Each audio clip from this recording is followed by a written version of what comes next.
یا ایھا الذین آمنو، اے ایمان والوں، علیکم انفسکم، تم اپنی فکر رکھو، لا یضرکم من ضل اذا اہتدیتم، تمہارا کچھ نہ بگاڑے گا جو گمراہ ہوا جب کہ تم سیدھے راستے پر ہو۔ اس آیت کریمہ میں یہ بیان کیا جا رہا ہے کہ مسلمان بہت زیادہ افسوس کرتے تھے کہ کافر محروم ہے، اور انہیں اس بات کا رنج تھا کہ کافر دشمنی میں مبتلا ہو کر اسلام کی دولت سے محروم رہے ہیں۔ اللہ تعالی نے ان کی تسلی فرما دی کہ اس میں تمہارا کچھ بھی نقصان نہیں ہے۔ نیکی کا حکم دینا اور برائی سے روکنا یہ تم پر فرض ہے۔ جب تم نے یہ فرض ادا کر دیا تو تم بری ذمہ ہو چکے، تم اپنی نیکی کی جزا پاؤ گے، اس کا صلہ پاؤ گے۔ حضرت عبداللہ بن مبارک رضی اللہ تعالی عنہ نے فرمایا، اس آیت میں امر بالمعروف اور نہی عن المنکر کے وجوب کی بہت تاکید ہے۔ یعنی یہ مطلب نہیں ہے کہ اپنی فکر کرو اور تم لوگوں کو نیکی کی دعوت نہ دو، برائی سے نہ روکو۔ حضرت عبداللہ بن مبارک فرماتے ہیں کہ اس میں تو بہت زیادہ تاکید ہے، کیونکہ اپنی فکر رکھنے کے معنی یہ ہیں کہ ایک دوسرے کی خبرگیری کرے، نیکیوں کی رغبت دلائے، بدیوں سے روکے۔ خلاصہ کلام یہ ہوا کہ انسان کو چاہیے کہ جو اس پر فرض ہے، واجب ہے، سنت موقدہ ہے، اس پر عمل کرے۔ ہم پر فرض ہے نیکی کی دعوت دینا، برائی سے روکنا، تو ہم اس فریضے کو انجام دیں۔ ہم پہ فرض ہے اپنے آپ کو گناہوں سے بچانا، ہم گناہوں سے بچیں۔ اگر ساری دنیا کے لوگ دین سے دور ہو جائیں تو بھی کوئی ہمارا کچھ نہیں بگاڑ سکتا۔ جو گمراہ ہوا وہ خود اس نے اپنے آپ کو برباد کیا۔ یا ایھا الذین آمنوا علیکم انفسکم، اے ایمان والوں تم اپنی فکر رکھو، لا یضرکم من ضل اذا اہتدیتم، تمہارا کچھ نہ بگاڑے گا جو گمراہ ہوا، اذا اہتدیتم، جب کہ تم ہدایت پر ہو۔ اس آیت کریمہ میں بہت تسلی ہے ان لوگوں کے لیے جو بڑے پریشان ہو جاتے ہیں کہ پوری دنیا میں کفر کا دور دورہ ہے اور مسلمان بھی بڑی تیزی کے ساتھ دین اسلام سے دور ہوتے جا رہے ہیں۔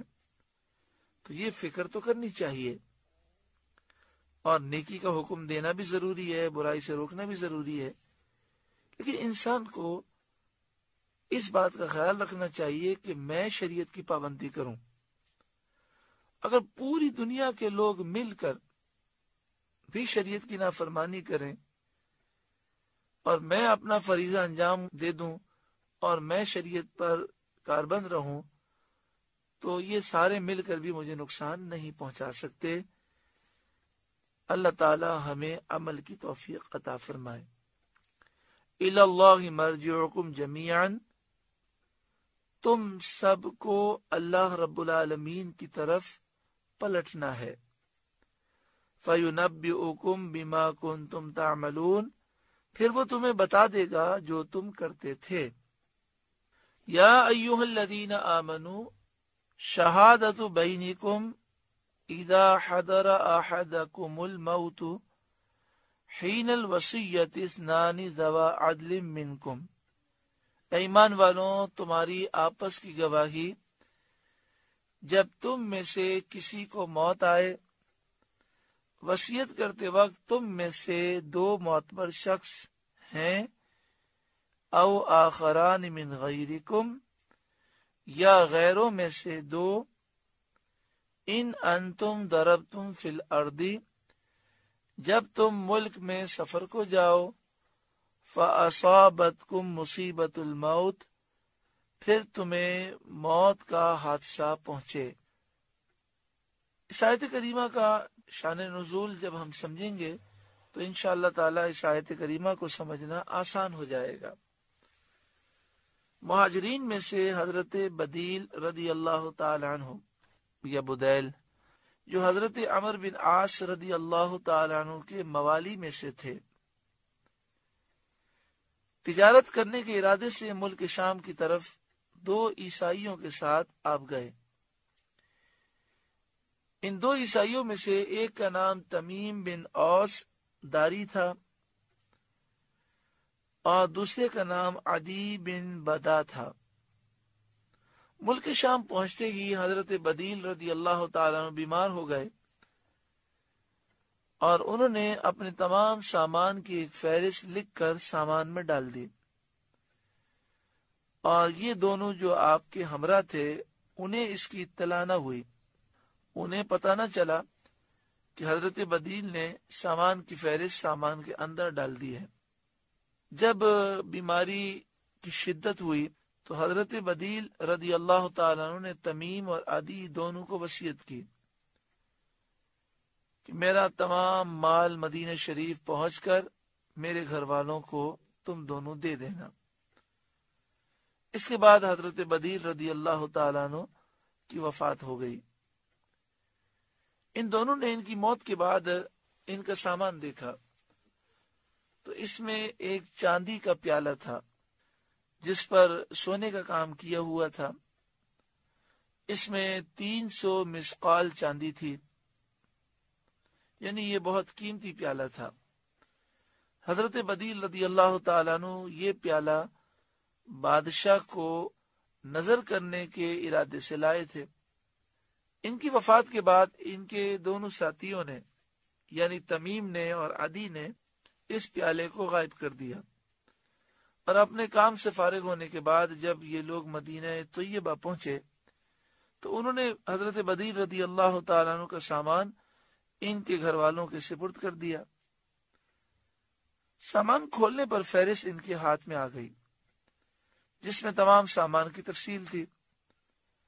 جب انہوں نے سامان کو چیک کیا اس فہرست کے مطابق تو پیالہ نہ پایا۔ اب حضرت بدیل رضی اللہ تعالیٰ عنہ کے گھر والے تمیم اور عدی کے پاس پہنچے۔ انہوں نے پوچھا کہ کیا بدیل رضی اللہ تعالیٰ عنہ نے کچھ سامان بیچا بھی تھا؟ تمیم اور عدی دونوں عیسائیوں نے کہا کہ نہیں۔ کہا بتاؤ کیا کوئی تجارتی معاملہ کیا تھا؟ انہوں نے کہا نہیں۔ انہوں نے پوچھا کہ کیا حضرت بدیل رضی اللہ تعالیٰ عنہ بہت عرصہ بیمار رہے، انہوں نے اپنے علاج میں کچھ خرچ کیا تھا؟ تو تمیم اور عدی دونوں عیسائیوں نے کہا کہ ایسی تو بات نہیں، وہ تو شہر پہنچتے ہی بیمار ہو گئے اور جلد ہی ان کا انتقال ہو گیا۔ اس پر حضرت بدیل کے رشتہ داروں نے کہا کہ ان کے سامان میں سے ایک فہرست ملی ہے، اس فہرست میں ایک چاندی کے پیالے کا ذکر ہے کہ وہ سونے سے منقش کیا ہوا ہے جس میں 300 مسقال چاندی ہے، یہ لکھا ہوا ہے اس فہرست میں۔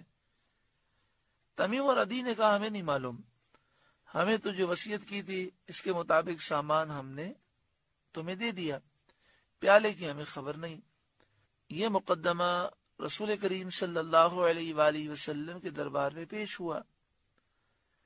تمیم اور عدی وہاں بھی انکار پر جمے رہے اور انہوں نے قسم کھا لی۔ اس پر یہ آیت نازل ہوئی۔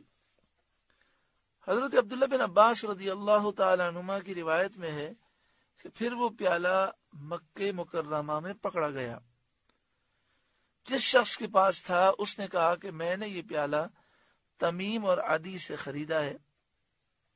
حضرت بدیل رضی اللہ تعالیٰ عنہ ان کے ورثاء میں سے 2 شخصوں نے کھڑے ہو کر قسم کھائی کہ ہماری گواہی ان کی گواہی سے زیادہ حق ہے، زیادہ صحیح ہے، یہ پیالہ حضرت بدیل کا ہے۔